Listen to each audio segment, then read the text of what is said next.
मेरे प्रिय छात्रों, सादर अभिनंदन। तो आज के वीडियो में हम देखेंगे महत्वपूर्ण विज्ञान प्रश्न सीरीज के अंतर्गत भाग 2। तो यहाँ पर भाग 2 में भी हम इस प्रकार के प्रश्नों की चर्चा करेंगे जिन्हें आप कहीं पर भी आसानी से याद कर सकते हैं। जैसे कि आप किसी काम को कर रहे हैं तो आप सुनकर भी इन प्रश्नों को याद कर सकते हैं। तो इसके लिए वस्तुनिष्ठ प्रश्नों की एक सीरीज स्थापित की गई है। उसी सीरीज की अगली कड़ी है आज का विज्ञान भाग 2। तो चलिए शुरू करते हैं और लाभ उठाते हैं आज के वीडियो का। तो यहाँ पर हम देखेंगे अध्याय 2 में आने वाले कुछ महत्वपूर्ण वस्तुनिष्ठ प्रश्न जो कि 2 नंबर से लेकर वस्तुनिष्ठ के रूप में, खालिस्तान के रूप में पूछे जा सकते हैं। तो यहाँ पर सबसे पहला प्रश्न इसमें पूछा गया है कि सही विकल्प का चुनाव कीजिए। जैसे पहला प्रश्न है, अपच का उपचार करने के लिए निम्न में से किस औषधि का प्रयोग होता है?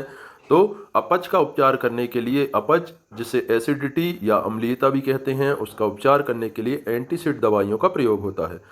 प्रश्न दूसरा है इसमें, कोई विलयन लाल लिटमस को नीला कर देता है, उसका पीएच संभवतः क्या होगा? तो जैसा कि आप सभी जानते हैं कि पीएच पैमाने के द्वारा विलयन की अम्लीयता या क्षारीयता का पता लगाया जाता है।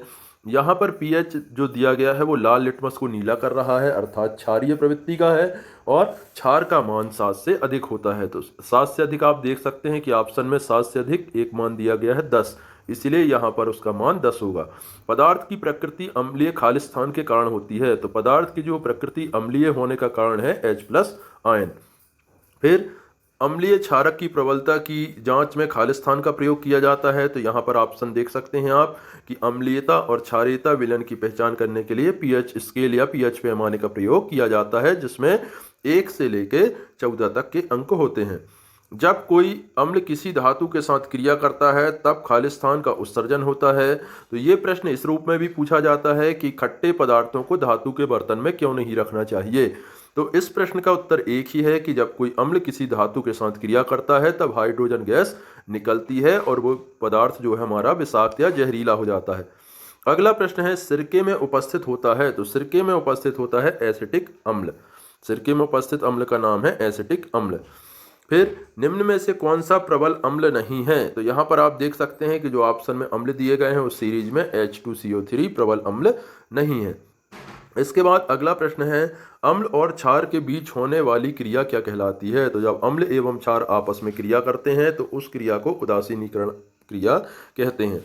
अगला प्रश्न है, चींटी के डंक में कौन सा अम्ल उपस्थित होता है? तो चींटी के डंक और नेटल दोनों में एक ही प्रकार का अम्ल जिसका नाम है मैथोनिक अम्ल उपस्थित होता है।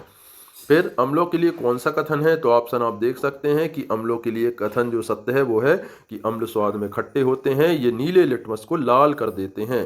नीले लिटमस को लाल करने की प्रवृत्ति इनमें पाई जाती है। अगला प्रश्न है, इसी सीरीज में रिक्त स्थानों की पूर्ति कीजिए। तो रिक्त स्थानों में हम देखेंगे कि मेथिल ऑरेंज सूचक है। तो मेथिल ऑरेंज जो है संश्लेषित सूचक है, अर्थात रासायनिक सूचक है। यहाँ पर आप सुधार कर लेना कि प्राकृतिक सूचक ना होकर मेथिल ऑरेंज जो है संश्लेषित या रासायनिक सूचक है। प्राकृतिक सूचक के रूप में होते हैं हल्दी, गुड़हल, ये प्राकृतिक सूचक हैं। तो जल में घुलनशील क्षारक को क्या कहते हैं? अगला प्रश्न है, तो जल में घुलनशील क्षारक को क्षार कहते हैं। फिर शुद्ध जल का पीएच मान कितना होता है? तो शुद्ध जल जो कि उदासीन होता है उसका पीएच मान 7 होता है। फिर जल एक खालिस्तान ऑक्साइड है, तो जल एक उदासीन ऑक्साइड है। फिर नीले लिटमस को खालिस्तान लाल कर देता है, तो अम्ल की प्रवृत्ति होती है कि अम्ल जो है नीले लिटमस को लाल कर देता है। इसके लिए आप अनील शब्द याद रख सकते हैं कि अनील शब्द में आप देखेंगे आ से अम्ल, नी से नीला और ला से लाल। तो अम्ल जो होता है नीले लिटमस को लाल कर देता है।